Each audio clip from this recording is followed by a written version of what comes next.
The village of Umwoba was a place of warmth and laughter, nestled between rolling green hills and a dense, mysterious forest. The people lived simple lives, waking at dawn to tend to their farms and returning at dusk with baskets full of yams, maize and cassava. The sound of pounding mortar, children's laughter, and the rhythmic beats of the village drummer filled the air. But beneath this harmony, an unspoken fear gripped Umwoba. For moons uncounted, little children had begun to vanish without a trace. It started with a boy named Chidi, the blacksmith's only son. One evening he was playing by the riverbank, skipping stones, when he never returned home. The villagers searched deep into the night, their torches flickering against the dark shadows of the forest. But there was no sign of Chidi, only his little sandals left near the water's edge. Then, weeks later, another child, Alama, disappeared while fetching firewood. She had gone with her friends, but wandered off for just a moment. By the time they realized she was missing, all that remained was a single broken bracelet she always wore. Whispers spread like harmattan dust in the wind. The elders warned parents to keep their children close, but no one knew who or what was taking them. Some said it was the work of forest spirits. Others believed an unseen hand was stealing the children away.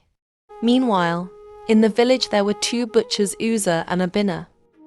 While Abina struggled to sell his meat, Uza's stall was always full of customers. His meat was always fresh, always tender, and suspiciously cheap. How does Uza sell so much meat and never run out? The villagers whispered. Some thought he had a secret supplier, while others believed he had powers from the gods. Obina, filled with jealousy and frustration, watched as his own stall remained empty. "Something is not right," he muttered. Among the villagers was a young girl named Amina, a curious and brave soul. She had big, watchful eyes and a mind that never rested. She overheard the whispers about Uza and decided to uncover his secret. One evening, after the market had closed, Amina hid behind a tree and watched as Uza packed his remaining meat. Instead of taking it to a storage hut, he walked towards his home carrying only a small clay pot. "Where is the rest of the meat?" Amina whispered to herself. She followed him silently through the narrow paths of the village, until he reached his hut. Amina peered through a small crack in Uza's hut. What she saw made her gasp. In the middle of the room sat a large, ancient clay pot with strange carvings. Uza placed his hand inside, and when he pulled it out, fresh meat appeared. The meat, it comes from the pot, Amina realized. Uza whispered incantations as he kept pulling out more and more meat. The pot never ran out.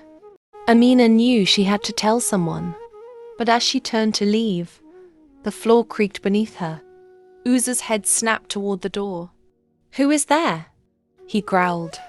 Amina held her breath, but it was too late. Uza lunged forward, grabbing her wrist. His eyes were wild, filled with fear and anger. "You should not have seen this," he hissed. Amina's heart pounded. "Where does the meat come from, Uza?"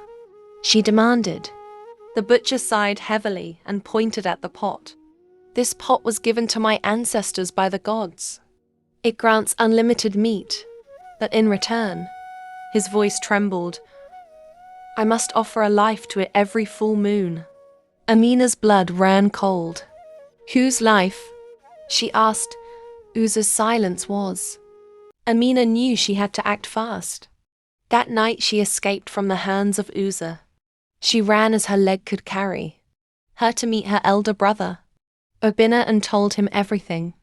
At first, he didn't believe her, but when she described the pot's carvings, he gasped. "The pot of the dark market. Legends say it feeds on human souls." The next morning, Amina and Obina gathered the villagers and stormed Uza's hut.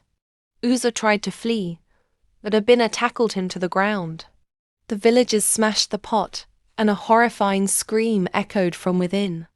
Blood-red mist rose from the broken shards and disappeared into the sky. Uzzah fell to his knees. Without the pot, his dark magic was gone. The villagers banished him from Umwoba, warning that he would suffer the same fate as those of the innocent children he had sacrificed. As for Amina, she became a village hero, known as the girl who uncovered the butcher's secret. And from that day on, no one in Umwoba ever trusted cheap meat again.